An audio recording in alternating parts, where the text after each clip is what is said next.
भाइयों से मेरा एक ही अनुरोध है, हम निराश नहीं हैं, क्योंकि जो सनातन नहीं मिटा लंकेश की तलवार से, जो सनातन नहीं मिटा कंस की हुंकार से, वो सनातन क्या मिटेगा आज की सरकार से। सनातन संस्कृति की जड़ें बहुत गहरी है, लेकिन उसके लिए अपने संकल्पों के जल से आपको सींचना होगा। किसी दूसरे को दोष देने से पहले हमें आत्मविश्लेषण की भी आवश्यकता है।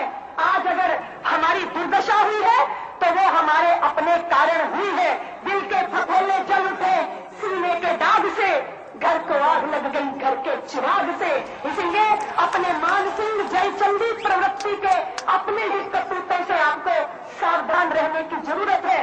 राम जन्मभूमि पे भव्य मंदिर का निर्माण हो, बाबा विश्वनाथ के मंदिर का उद्धार हो और कृष्ण जन्मभूमि आतताई आतंक से मुक्त हो, उसके लिए आप सबको संगठित होकर रौद्र रूप को धारण करने की आवश्यकता है। राम जन्मभूमि पे मंदिर के निर्माण के बिना हम कार सेवकों के रक्त के हमेशा ऋणी रहेंगे और उनका ऋण लेकर मृत्यु का निंदन करना हमारे लिए मुश्किल हो जाएगा।